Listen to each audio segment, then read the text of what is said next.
If you're watching this video, you're probably starting into landscape photography and you're asking yourself questions like, what filters do I need? What is a polarizer filter? What is an ND filter? Which one do I buy? There's so many of them. I want to save money. Do I really need them? Are they important?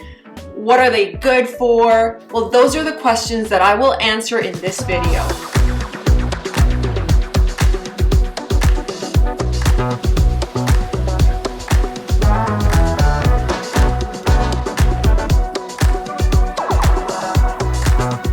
Welcome to my channel. My name is Robin and my Instagram handle is MotherPixels. I will do an overview of the landscape photography filters that you will need if you're getting into landscape photography and you want to elevate your photos.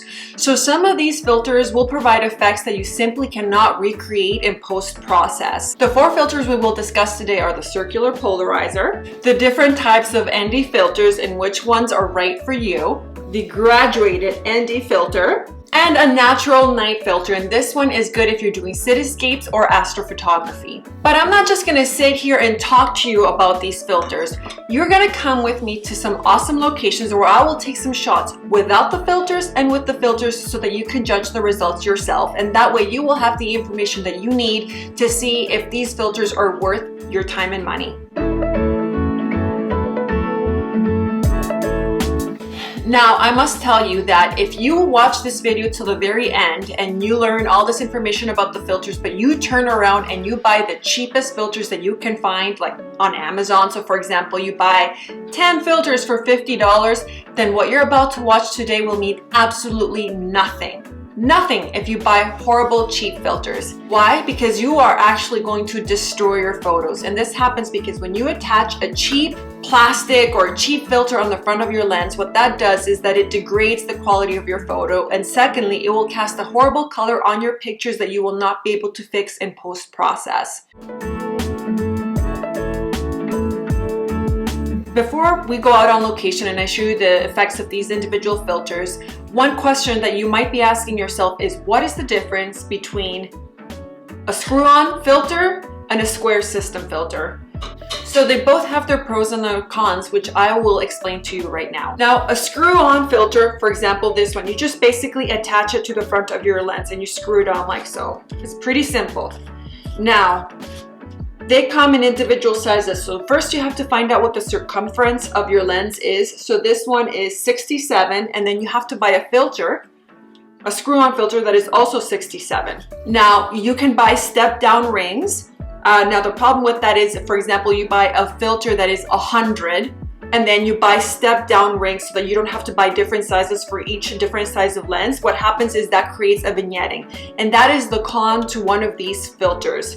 Because if you want to layer on a polarizer and an ND filter, that will create a vignette in your photos that you're going to have to remove post-process. Now, the square system filter is the one that you see all these fancy photographers using, and that is because it does have a lot of benefits. So it comes with this contraption at the front, and this is the one that I'm using from Nisi, and you can layer up to 3 different filters. So if I want to have, well, my polarizer, and then I want to have like a graduated ND filter, and or I want to stack a couple of ND filters because I want to do a 10-minute long exposure or whatnot, you can layer on multiple filters at the front of the lens without creating any kind of vignetting. So that is the very big positive to the square system filter and why you see a lot of photographers using it. The filter system that I'm using is the Advanced Kit Square System Filter from Nisi Optics USA. This is the ultimate kit if you're starting off in landscape photography, as it includes a total of 6 filters that you will need. These filters are the polarizer, ND filters, graduated ND filters, and natural night filter. The link will be in the description below if you're interested in learning more. The only con is that it's of course a little bit more of, a bigger, bulkier setup. So, if you are going out for a hike, you don't have any pockets, you don't want to carry this around, then maybe the screw-on filter is the one for you. But this is great for just layering on a whole bunch of filters. There's no vignetting. You don't have to worry about that. Now, enough of that. Let's go and test these puppies out.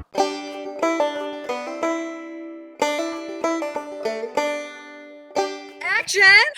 Okay, so we're gonna talk about polarizing filters right now. And this is something that if you are a landscape photographer, you need to have.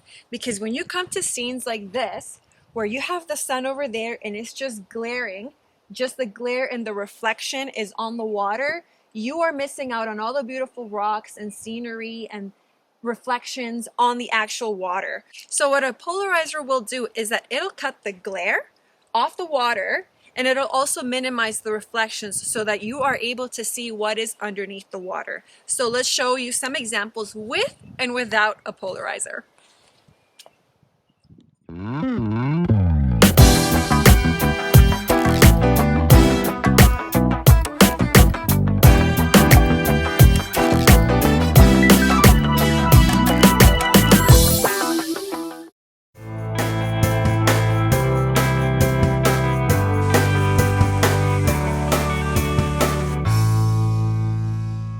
Welcome back to my house. I shot the ND filter part out by a waterfall, but the sound was so terrible that I just decided to reshoot it here and explain the ND filter here.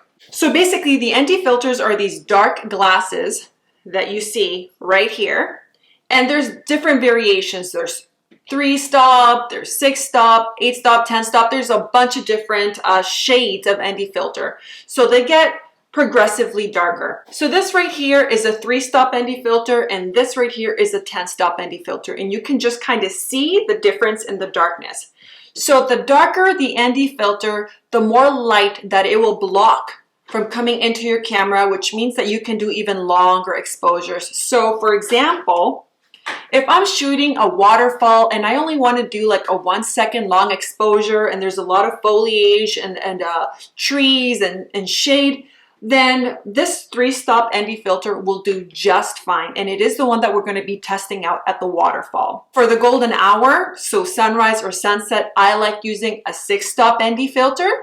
And then for daytime long exposures, I bust out my bad boy. So this is my 10-stop ND filters.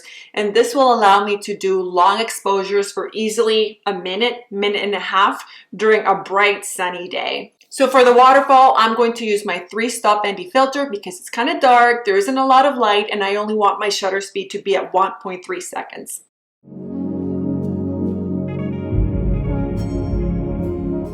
First, you will set up your composition on a tripod. Secondly, you will set your focus to manual. Third, place your ND filter of choice. In this case, I'm using the 6-stop ND filter. Then calculate your long exposure by downloading your free NACI app. In this case, it's telling me to do a 1.3 second long exposure. Finally, set a 2-second timer or use a shutter remote release so that there's no shake in your photo when you're taking the image. And this is the end result.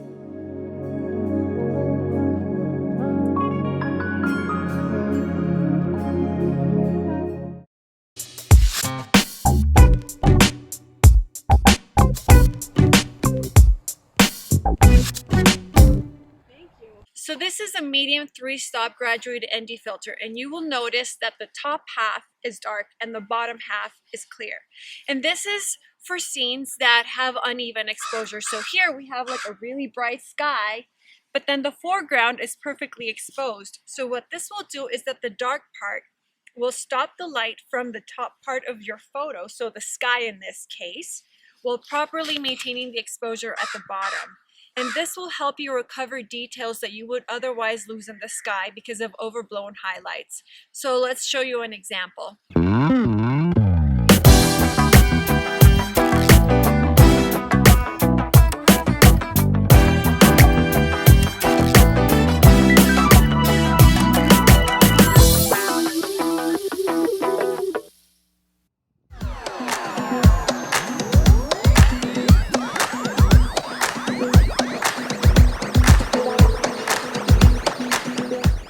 Now we're going to talk about the natural night filter.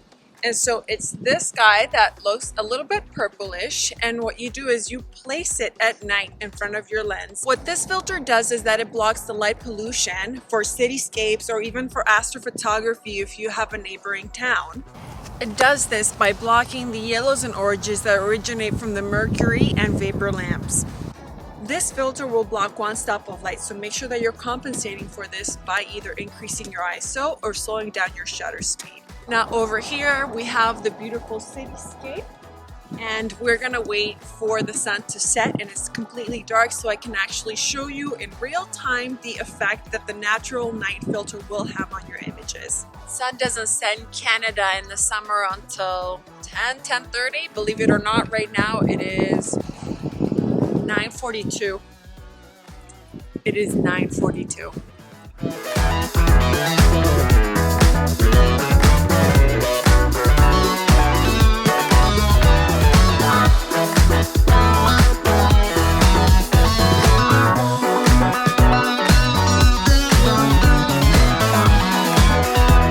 Have a problem. And action! That you. Okay. Bad words, bad words, bad words. Okay. Hold on, let me spray you. I get paid for this. I'm totally not cropping this out. Oh, beautiful. That's my business wife, Carmen. So now in this video we have reviewed and talked about the circular polarizers, the anti-filters, the graduated anti-filters, and the night filters. I hope that this guide was useful for you in determining what type of filters you need for your own photography so that you can elevate your landscape game. Some of these filters, they provide images that you simply cannot recreate in Photoshop or post-process, so I personally recommend getting all the ones I talked about in this video.